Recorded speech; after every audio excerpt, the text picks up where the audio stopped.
오늘도 계속해서 스가랴 말씀을 보실 텐데요. 성경의 구속 역사를 우리가 가만히 들여다보면 하나님 백성이라고 이야기하는 이스라엘에 하나님의 은혜의 신비가 가득 넘쳐 그 풍요의 비밀을 우리가 깨닫게 됩니다.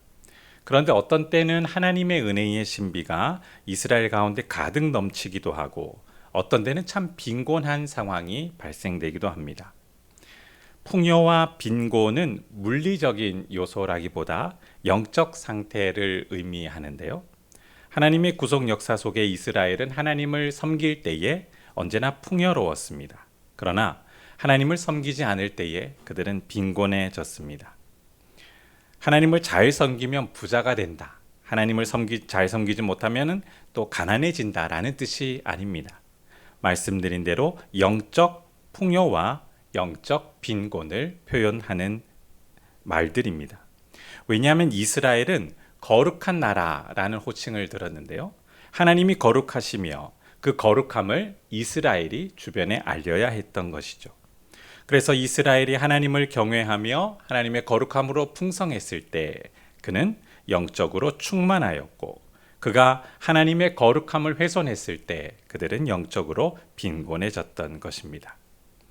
이렇게 그들이 빈곤해질 때마다 하나님께서는 가만히 계셨던 것이 아니라 적극적인 행동을 하셨는데요.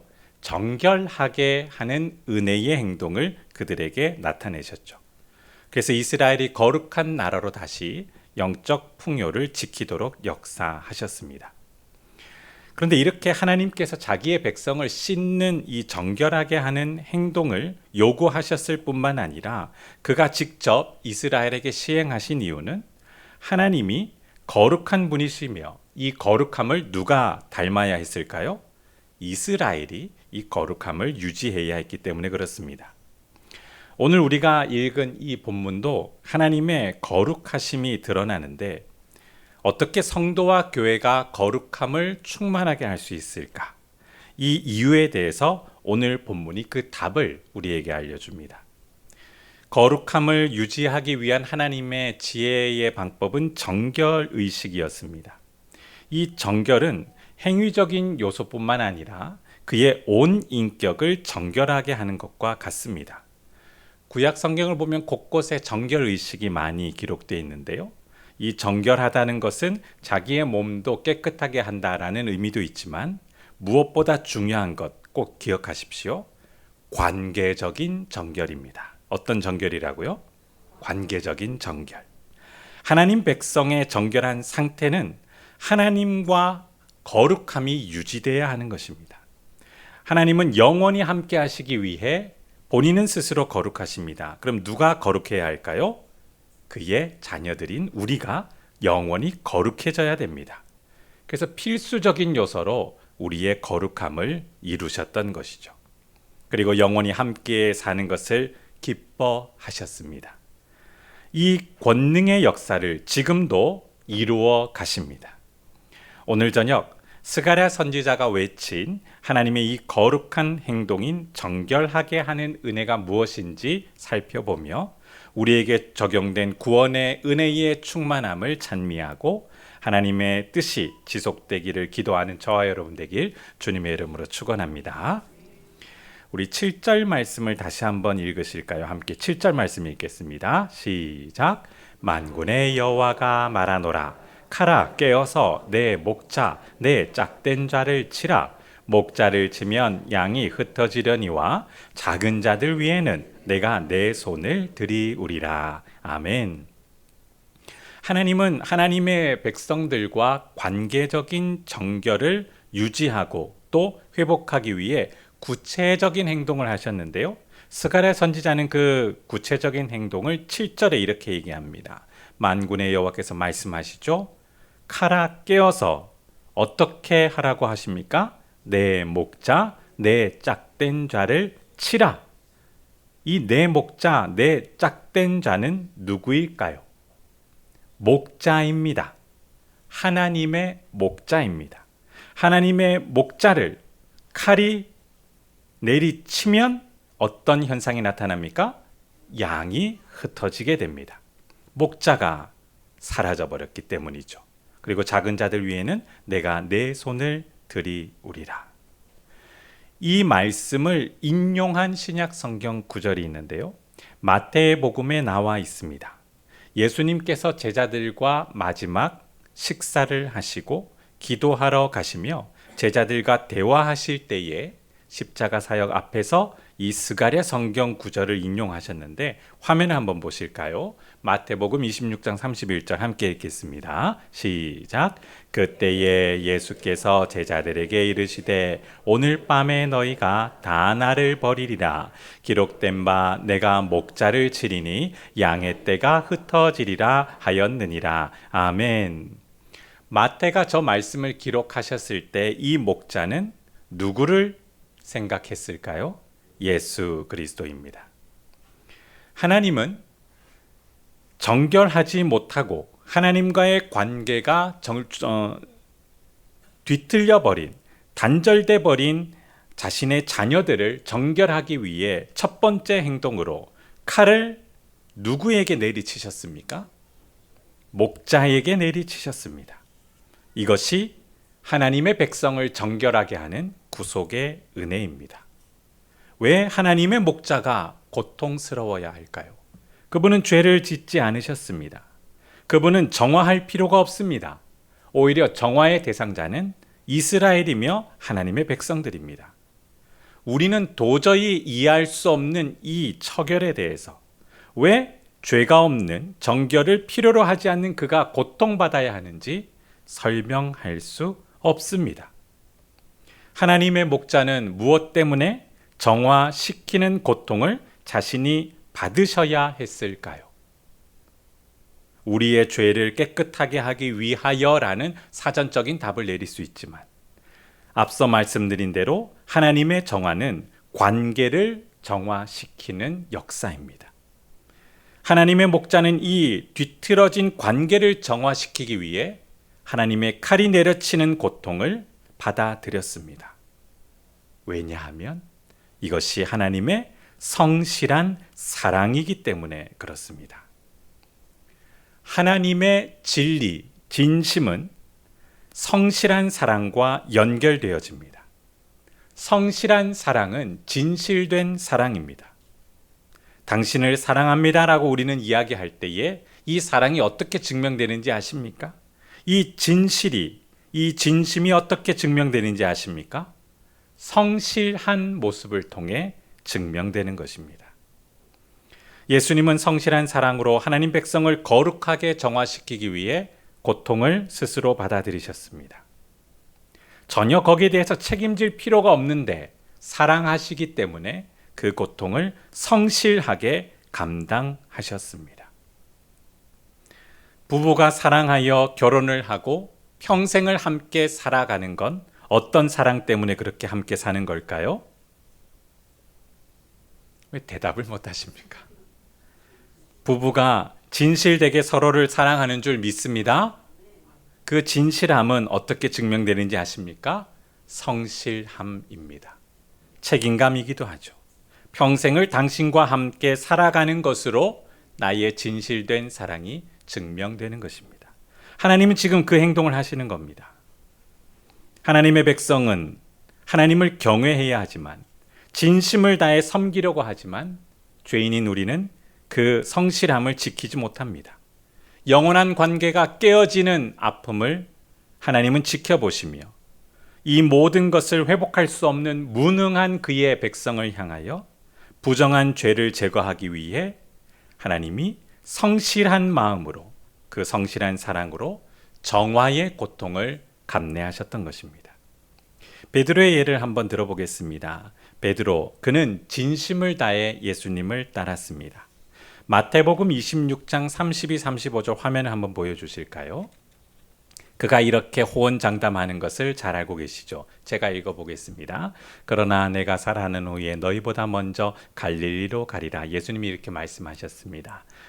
다음 구절 보여주십시오. 베드로가 대답하여 이르되 모두 주를 버릴지라도 어떻게 호언장담했습니까? 나는 결코 버리지 않겠나이다. 34절 예수님께서 이렇게 대답하십니다. 내가 진실로 내게 이르노니 오늘 밤 닭 울기 전에 내가 어떻게 행동한다고 하십니까? 3번 나를 부인하리라. 또 35절에 베드로가 또 진심을 다해 얘기합니다. 베드로가 이르되, 함께 읽겠습니다. 시작. 내가 주와 함께 죽을지언정 주를 부인하지 않겠나이다 하고 모든 제자도 그와 같이 말하니라. 아멘. 베드로만 그런 줄 알았는데 35절에 보면 나머지 제자들도 어떻게 했습니까? 그와 같이 고백했다라는 것입니다. 예수님과 함께 3년여의 시간을 보냈습니다. 그들은 진심을 다해 예수님을 따랐을 것입니다. 그것은 거짓이 아니죠. 그런데 우리가 진심을 다한다 하여도 인간의 무능함은, 죄를 제거할 수 없는 무능함은 우리의 진심을 유지할 수 없다는 겁니다. 하나님과 하나님 자녀 사이에 맺어진 이 언약은 하나님의 성실한 사랑이 근거가 됩니다.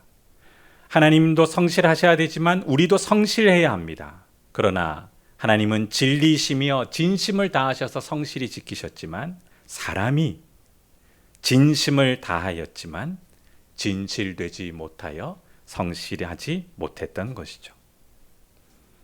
이 불완전함을 어떻게 해결할 수 있겠습니까? 성실하지 못한 죄를 어떻게 해결할 수 있겠습니까? 하나님의 목자이신 예수님께서 스스로 생명을 내어주는 고통을 수용하시며 인간의 성실하지 못한 죄를 씻으셨기에 우리는 다시 하나님과 새롭게 언약이 유지되는 것을 실감하게 되는 것입니다. 스가랴 선지자는 7절에서 포로기에서 회복되어 돌아온 이스라엘을 향하여 여호와께서 부정해진 관계를 어떻게 새롭게 정결한 관계로 정화시켰는지 성실한 사랑에 근거하여 그 진리를 외쳤습니다. 이스라엘의 목자가 하나님의 칼을 받아들이며 고난받는 목자가 되어 구속 역사를 성취하실 것을 선언했던 것이죠. 이제 스가랴 선지자는 계속해서 여호와께서 정결하게 하시는 행동으로 발생한 역사적인 상황에 대해 다시 한 번 더 언급합니다. 8절, 9절 다시 한번 보실까요? 함께 읽겠습니다. 시작. 여호와가 말하노라. 이 온 땅에서 3분의 2는 멸망하고 3분의 1은 거기 남으리니 내가 그 3분의 1을 불 가운데에 던져 은같이 연단하며 금같이 시험할 것이라. 그들이 내 이름을 부르리니 내가 들을 것이며 나는 말하기를 이는 내 백성이라 할 것이요 그들은 말하기를 여호와는 내 하나님이시라 하리라. 아멘. 관계를 정결케 하셨습니다. 정화시키셨습니다. 그 현상이 8절, 9절에 나오는데요. 8절에 보시면 정화시키시는 하나님의 심판과 행동에 의해 하나님의 백성이 얼마나 죽었습니까? 3분의 2가 멸망하고 3분의 1은 어떻게 되었습니까? 생존하였습니다. 여기서 이 땅이라는 표현은 예루살렘과 이스라엘을 상징하죠. 생각해 보십시오. 하나님의 백성이 하나님과의 그 약속을 어겼습니다. 그 결과 그들에게는 어떤 형벌이 적용되어야 합니까? 하나님을 경외하지 않으면 어떤 처벌이 있을 것을 말씀해 주셨습니까? 모두 다 죽는 겁니다. 부정해졌기에 하나님을 경외하지 않고 사랑하지 않기에 자신이 주인이 되려 했기에 부정하여 죽어야 합니다. 진멸이라는 단어를 쓰죠. 그런데 어떻게 되었습니까? 이 거룩한 언약 조건대로 진멸하시지 않고 생존하는 사람들이 있었습니다. 그들이 잘해서가 아닙니다. 모두 다 진멸되어야 하는데 하나님의 자비로움으로 진노를 멈추셨기에 그나마 3분의 1이 생존할 수 있었고 이것은 구속의 은혜가 적용되었다라는 사실을 우리에게 알려주는 표현입니다. 실제로 역사를 살펴보면 유다가 주전 586년에 바벨론에 의하여 멸망을 당하죠. 다 죽어야 합니다. 그러나 그렇지 않았습니다. 에스겔 선지자가 성실하지 못한 이스라엘의 죄를 이렇게 고발하며 선언했는데요. 화면 한번 보실까요? 에스겔 5장 12절 함께 읽겠습니다. 시작. 너희 가운데에서 3분의 1은 전염병으로 죽으며 기근으로 멸망할 것이요 3분의 1은 너희 사방에서 칼에 엎드러질 것이며 3분의 1은 내가 사방에 흩어버리고 또 그 뒤를 따라가며 칼을 빼리라. 아멘. 모두 다 어떻게 되어야 합니까?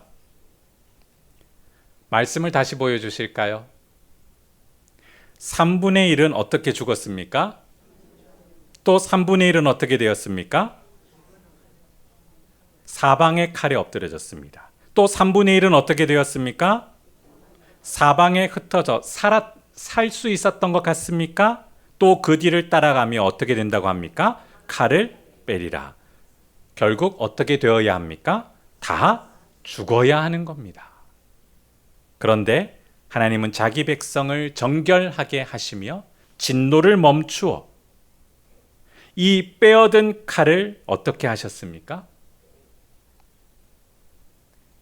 목자를 향하여, 이스라엘의 목자를 향하여 내리치셨던 것이죠. 그래서 우리가 살게 된 것입니다. 이 정화의 행동은 새로운 언약 관계를 진행시켰는데요. 9절을 한번 보겠습니다. 9절 말씀. 여호와가 말하노라. 내가 그 3분의 1을 불 가운데 던져 은같이 연단하며 금같이 시험할 것이라. 그들이 어떻게 된다고 했습니까? 내 이름을 부르리니. 여호와의 이름을 부르게 된다라고 합니다. 남은 백성들이. 이름을 부르는 행동은 하나님과 하나님을 섬기는 그 존재 사이에 특별한 구원의 관계를 증명하는 행동입니다. 호칭을 부를 때에 이것은 그 관계가 드러나는 것이죠. 하나님의 백성이 하나님의 이름을 부를 때 구원의 은혜가 적용됩니다. 이 진리를 믿으십니까? 베드로 사도가 이것을 고백했는데요. 화면 한번 보실까요? 사도행전 2장 21, 22절 함께 읽겠습니다. 시작. 누구든지 주의 이름을 부르는 자는 구원을 받으리라 하였느니라. 이스라엘 사람들아 이 말을 들으라. 너희도 아는 바와 같이 하나님께서 나사렛 예수로 큰 권능과 기사와 표적을 너희 가운데서 베푸사 너희 앞에서 그를 아멘. 이 이름은 누구의 이름입니까? 예수 그리스도의 이름입니다. 오순절 성령 강림 사건 이후 설교하는 베드로가 구약 성경인 요엘서를 인용하여 성령께서 일으키는 이 놀라운 생명의 신비의 현상, 구원의 현상을 예수 이름에 담긴 비밀을 통해 풀어 주었습니다. 하나님의 구원 신비를 실감하는 하나님 자녀는 유일한 구원자 예수 그리스도의 이름을 부를 때마다 그분을 향한 경외의 마음이 더 깊어질 줄 믿습니다. 이것이 구원의 신비라는 것이죠. 그리고 여기서 멈춘 것이 아닙니다. 9절에 보시면 시험이라는 단어가 나옵니다. 여호와의 이름을 부르기에 앞서 은같이 무엇을 한다고 하나님이 말씀하셨습니까? 연단하고 금같이 무엇을 하십니까? 시험한다. 시험과 연단은 각각 따로 쓰이는 단어가 아니라 서로 연결되어 사용하는데 정죄하는 과정을 설명합니다. 검사하고 입증하여 정죄하는 과정이 바로 하나님의 시험과 연단이라는 것이죠. 그 목적이 분명히 9절 후반절에 나옵니다. 이렇게 연단하여 어떤 현상이 나타나느냐? 그들이 내 이름을 부르리니 내가 어떻게 하신다고 하셨습니까? 들을 것이며 나는 말하기를 이는 내 백성이라 할 것이요 그들은 말하기를 여호와는 뭐라고 응답합니까? 내 하나님이시라 하리라. 그들이 이 놀라운 새로운 관계의 회복을 인지하고 그것을 기뻐하며 외치게 된다라는 것입니다. 하나님 자녀로서의 자격이 부어지는 새로운 관계, 정화의 관계가 하나님의 권능에 의해 이루어지는 것입니다. 우리는 시험을 받는다, 연단을 받는다 했을 때 어떤 이미지가 먼저 떠오를까요? 높은 점수를 받아 자격을 얻는 것처럼 생각할 때가 많습니다. 하나님 말씀에 대해 모든 죄인이 자격을 얻을 수 없다라고 선언하셨는데 우리는 그래도 노력하는 만큼 내가 자격을 획득할 수 있는 것처럼 생각하죠. 자, 한 가지 질문을 드리겠습니다. 여기 부산 사랑의 교회 수요 예배에 모이신 성도님들을 일렬로 쭉 세웠을 때 저는 몇 등일까요? 대답하지 마십시오. 시험에 듭니다. 당연히 목사님이니까 좀 선두권 아니겠습니까? 그렇지 않습니다. 우리는 일렬로 세워 1등부터 100등까지 순위를 정하려고 하지만 하나님 앞에 우리는 자격이 있습니까? 없습니까? 모두 다 탈락입니다. 처음부터 자격을 얻을 수 없는 사람들입니다. 모든 사람이 죄인이라 자격을 얻을 수 없다라고 이미 말씀 가운데 선언하셨습니다. 그런데 동시에 또다시 하나의 선언이 더 있습니다. 예수 그리스도께서 대속하시며 정결케 하시면 우리에게, 죄인에게 하나님 자녀로서의 자격이 부여되는 복된 소식을 전파하셨습니다. 이것을 확인시켜 주는 과정이 바로 스가랴 선지자가 외치는 8절과 9절의 말씀입니다. 이것을 듣는 이스라엘은 하나님께서 새로운 관계, 정화시킨 관계, 하나님의 백성으로 우리를 확인시켜 주는구나라는 것을 깨닫는 것이죠. 하나님 지금도 구속의 은혜를 통해 너는 내 자녀다라는 법적인 증명을 확인시켜 주십니다. 사람이 출생 증명을 발급받으려면 몇 점을 받아야 합니까? 가족 증명서를 띄시려면 몇 점의 시험을 통과해야 될까요? 목사님 어느 시대 살고 계십니까? 그러시죠. 그런 게 어디 있습니까? 그냥 가서 증명을 하고 발급받으면 되는 것이죠. 맞습니까? 정말 시험을 안 쳐도 되겠습니까? 그냥 발급만 해달라고 하면 발급해 줍니까? 왜 발급해 줄까요? 출생 증명은 시험을 치는 것이 아닙니다. 출생한 것을 증명하는 서류는 부모가 자녀에게 법적으로 증명하는 서류를 국가가 큰 힘을 가지고 보증할 때 그것이 효력이 있습니다. 내 자녀라는 사실을 증명하기 위해 자녀가 어떤 시험도 치를 필요가 없다라는 것입니다. 그러나 그 관계가 깨어지면 상황은 달라지는 것이죠. 지나가는 아이가 저를 붙잡고 출생증명서를 띄워주세요 하면 제 입장이 어떻게 되겠습니까? 매우 곤란해지는 것입니다. 아무나 붙잡고 출생증명을 떼달라고 한들 띄워줄 수 있습니까? 없습니까? 없는 겁니다. 관계가 이루어지지 않았기에 그것은 할 수 없는 것이죠. 하나님이 출생증명을 우리에게 새롭게 발급하셨습니다. 하나님이 그것을 새롭게 하시고 확인해 주셨습니다. 너는 내 자녀야. 이 놀라운 진리를 예수 그리스도와 성령 하나님께서 증언하시고 보증해 주십니다. 이 진리를 확신하십니까? 이것이 복음의 신비입니다. 스가랴 선지자는 그것을 선언하며 이스라엘 백성들에게 외치고 있습니다.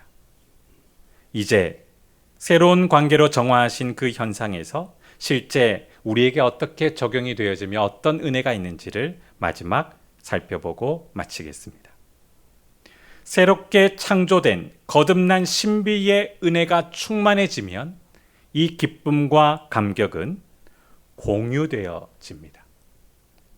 교회가 하나님께서 이루신 이 구속의 신비를 함께 공유하며 기뻐하며 외치며 찬미하게 됩니다. 사도 바울이 이것을 증언했는데요. 화면을 한번 보여주실까요? 고린도전서 15장 9, 10절 말씀 함께 읽도록 하겠습니다. 시작. 나는 사도 중에 가장 작은 자라. 나는 하나님의 교회를 박해하였으므로 사도라 칭함받기를 감당하지 못할 자니라. 그러나 내가 나 된 것은 하나님의 은혜로 된 것이니 내게 주신 주의 은혜가 헛되지 아니하여 내가 모든 사도보다 더 많이 수고하였으나 내가 한 것이 아니요 오직 나와 함께 하신 하나님의 은혜로라. 자신이 새롭게 거듭나게 된 것은 무엇 때문이라고 고백하고 있습니까? 하나님의 은혜다. 이 구속의 은혜를 또다시 보증하는 것도 증언했는데요. 요한복음 14장 16, 17절에 이렇게 예수님께서 보증하셨습니다. 함께 읽겠습니다. 시작. 내가 아버지께 구하겠으니 그가 또 다른 보혜사를 너희에게 주사 영원토록 너희와 함께 있게 하리니 그는 진리의 영이라. 세상은 능히 그를 받지 못하나니 이는 그를 보지도 못하고 알지도 못함이라. 그러나 너희는 그를 아나니 그는 너희와 함께 거하심이요 또 너희 속에 계시겠습니다. 아멘. 보혜사이신 예수 그리스도와 성령 하나님께서 이 놀라운 진리를 증언할 때에 사도 바울의 기쁨이 넘쳤고 교회의 기쁨이 넘쳤고 오늘 우리에게도 기쁨이 넘치는 줄 믿습니다. 이 기쁨은 계속 공유되는데요. 보혜사이신 예수 그리스도와 성령이 보증할 때 이 기쁨은 멈추지 못합니다. 하나님의 거룩함은 그것을 멈출 자가 없습니다. 이 거룩한 생기의 충만함은 하나님 나라의 충만함이기 때문에 누구도 가로막을 수 없습니다. 그래서 모든 신앙 공동체에 이 기쁨이 확산되는 것이죠. 마지막 베드로 사도가 이렇게 고백했는데요. 마지막 화면을 보고 읽도록 하겠습니다. 시작. 예수를 너희가 보지 못하였으나 사랑하는도다. 이제도 보지 못하나 믿고 말할 수 없는 영광스러운 즐거움으로 아멘. 믿음의 결국 곧 영혼의 구원을 받음이라. 아멘. 말씀을 맺습니다. 성실하신 하나님은 자신의 사랑을 증명하셨고 자신이 그 설명할 수 없는 고통을 받으시며 우리를 정화시키셨습니다. 구속 역사의 전 과정에 하나님은 성실히 사랑하셨고 그러나 인간은 그것을 지키지 못하였지만 하나님은 계속해서 그것을 성실히 지켜 거룩함으로 우리를 정결하게 하시고 거룩한 기쁨을 충만하게 하셨습니다. 우리는 그래서 다시 하나님과 마주 볼 수 있었고 영원히 함께 사는 것을 기뻐하며 이 기쁨을 공유하고 세상을 향하여 알리게 된 것이죠. 우리는 거룩한 하나님 자녀입니다. 믿으십니까? 이 거룩함은 하나님의 정결한 은혜의 충만함입니다. 이 현상은 우리를 정결하게 할 뿐만 아니라 우리의 인생을 정결하게 하고 하나님의 거룩한 기쁨으로 충만하게 할 줄 믿습니다. 오늘 이 은혜를 기쁨으로 외치며 찬미하며 하나님께서 하신 이 놀라운 정결의 은혜를 세상을 향해 외치고 알리는 저와 여러분에게 주님의 이름으로 축원합니다. 하나님이 하나님의 권능으로 하실 줄 믿습니다. 주님께서 우리에게 기도의 마음을 주시니 감사합니다. 온 교회가 예수 그리스도의 이름으로 기도할 때 예수 그리스도께서 이루고자 하시는 하나님 아버지의 뜻이 우리의 뜻이 되게 하여 주시옵소서. 우리의 삶이 하나님의 거룩함으로 충만하게 하여 주실 줄 믿습니다. 우리의 인생이 살 뿐만 아니라 우리가 살리는 도구가 되어 주변 이웃들과 아직도 예수 그리스도를 영접하지 않는 가족과 지인들을 살릴 수 있도록 도와주시옵소서. 이를 위해 이 여름 함께 땀 흘려 기도하며 수고하며 마음을 모으기로 결심하오니 주여 성령으로 열매 맺어 주시옵소서. 오늘 저녁도 주님께서 주시는 안식으로 우리의 몸과 마음이 회복되게 하시며 내일도 주님과 함께 거룩하고 충만한 삶을 살게 하옵소서. 감사드리며 예수님 이름으로 기도드립니다. 아멘.